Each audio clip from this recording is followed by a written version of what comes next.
In today's video, I'm going to teach you a guide how to add contact forms in Lovable AI. If you're building a site or app with Lovable and want a simple way for visitors to reach you, a contact form is a great place to start. I'll walk you through the flow from the home page into your project and then show how to recreate a contact form using the built-in chatbot, followed by a quick check in the preview. Start on the Lovable homepage. Make sure you're signed in so you can see your workspace. From there, scroll down until you can view your projects.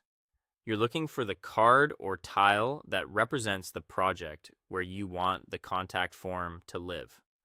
Once you spot it, click to open the project. That will take you into the project dashboard where you can work with your app's pages and components. In this walkthrough, I'm starting fresh by removing the existing contact form so we can rebuild it with the chatbot. This keeps things clean and makes it easy to see exactly what the chatbot adds.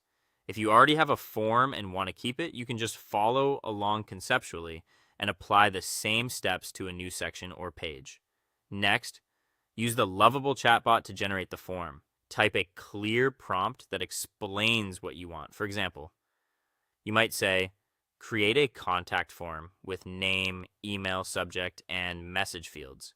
Include field validation, a submit button, and a friendly success message.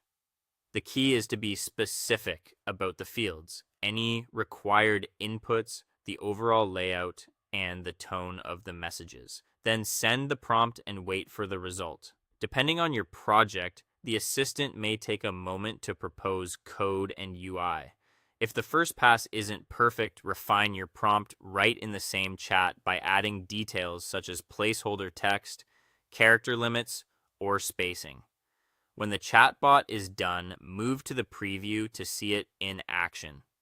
Check that the form appears in the right spot on the page, the labels are clear, and the required fields show helpful error messages if they're left blank. Make sure the submit button is easy to find and that the success state is obvious so users know their message was sent. It's also a good idea to quickly resize the preview to confirm the form looks good on smaller screens. If anything feels off, hop back to the chatbot and adjust your prompt until the preview matches your expectations. That's all for today. Thank you for watching, and I'll see you guys in the next one.